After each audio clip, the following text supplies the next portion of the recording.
The most recent numbers of startup TNT shows that they hauled over like 1,500 checks in past 3 years from 84 companies, gathering $11 million, and they have done like 26 summits in past 3 years to gather fund all over the Canada, and which is amazing because it's helping startups. So, what do you think the startups like? How is the industry shaping up? Like a decade over ago, there was a wave of startups. So right now, currently, is it the same thing that there is a long wave of startups coming because the youth are getting more aware and they are getting louder, as you said, loud enough to show and share their ideas to the world to attract the investors? We're certainly seeing a shift, right? Things are getting better. More and more people that have the ability to invest this way are looking at this as an option.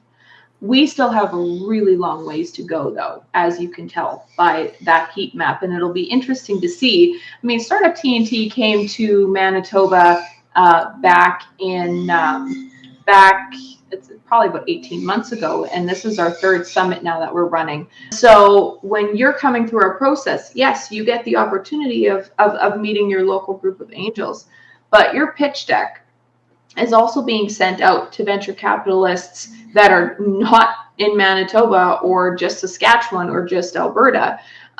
We have developed those relationships as a way of providing a greater opportunity for startups and we'll just talk about Manitoba in this instance of getting that attention and getting that elevation. So it'll be really interesting to see after the next, for the next year, when the next report comes out in 2023, 2024, 2025, that's when we'll really be able to start tracking whether groups like Startup TNT or the Women's Equity Lab or the investments that I know that are coming out of MTA, and if those are directly turning into more VC dollars being deployed into Manitoba. You can't change anything overnight, right? But Manitoba has a responsibility to continue to create an economic situation for its founders, for its startups, and all the entrepreneurs that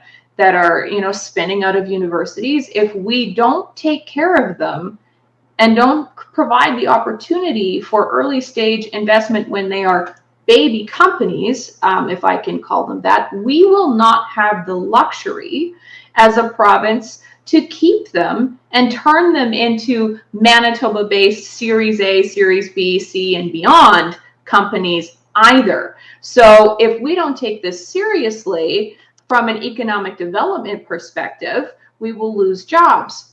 We will lose revenue. We will be losing. There's a number of things that we will be losing out on as a province if we don't start to turn this ship around. And this is not something that one person can do by themselves, right? Will require and the collaboration of all of the organizations in Manitoba working together to create more opportunity, to take its place, first of all, on just the national stage of being known as a province where startups don't just spin up an idea and leave, but also where they can stay and grow and thrive and scale their operations instead of feeling like they must make a choice to leave here and go somewhere else.